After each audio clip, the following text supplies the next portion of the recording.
Harper's gotten some very good advice in this election, focusing on the business of change. We need change, all the way, change, change, change. And suddenly, people are looking at themselves saying, yeah, maybe we need change. It's catching on.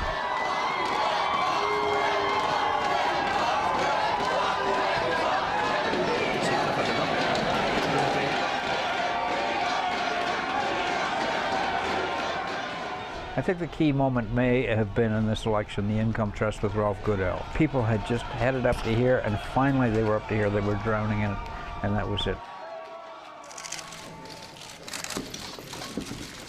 It's kind of a cruel cartoon, but at the same time a sad cartoon. I'm very, very pleased with this. I think this is kind of a classic, and often the ones without words are classics. It's just Paul Martin holding a kind of a garage sale in February on a Parliament lawn. Terry's unflattering gaze is now directed at a Tory target. Harper is sort of hockey coach awkward. He's got quite a belly on him, actually. Clearly likes the fast food. He has a lot of potential in terms of the eyes. The irises go up right to the top of the eyeballs, which gives you kind of a sinister look, a sort of almost a dead look in your eyes. Quite fascinating. Gonna have a little fun with that. Harper comes from a legitimately right-wing group of people who are very determined to make very dramatic changes. If he makes those changes, there's going to be a lot of trouble.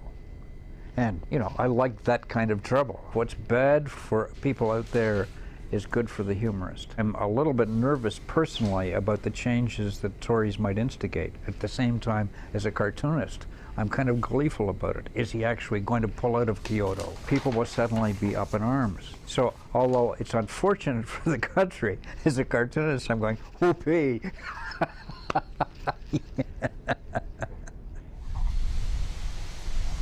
A kinder, gentler Aislin does exist, says Mary Hewson, his wife of 7 years.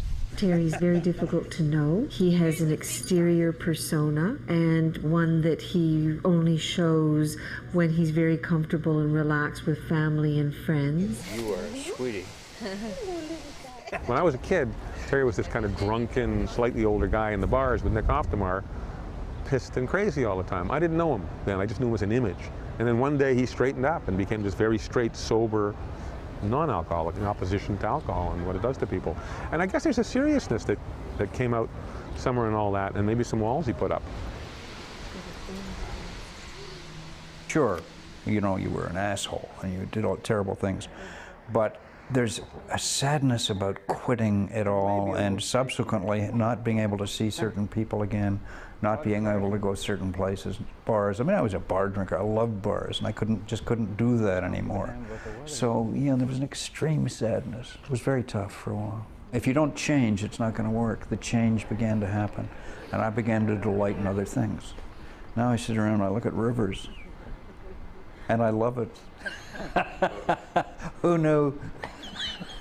Cycling, who knew? I've got a woman who will actually have me, you know? Who knew? I even get along a lot better with my first wife than I ever did because of all of this, the common sense coming into my life. At heart, he's a very caring man, very generous man, which I don't think that a lot of people see because of what he does and how he does it, but he is. He's just really come into his own. He's very, very happy with his life. He's just sort of at peace now.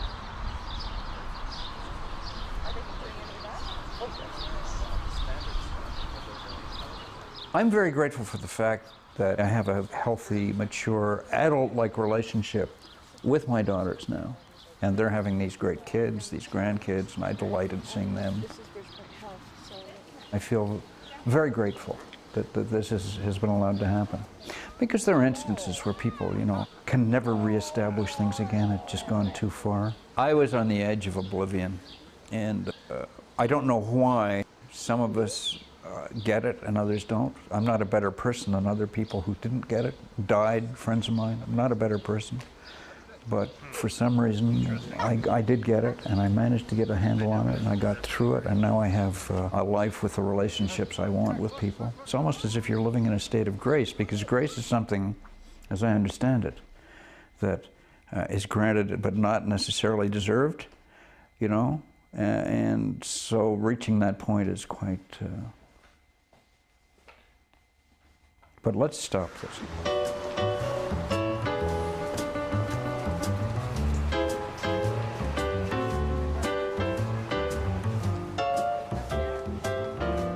The last thing Terry wants to do is get mushy. With a new government in power, he's got a fresh slate of politicians to ridicule. For MPs whose vanity may exceed their fear of being Aislin, Terry has some advice on how to get your portrait in the paper. I've had executive assistants contact me, I kid you not, saying, when are you going to put the minister in a cartoon? So I just respond, have him or her do something really stupid.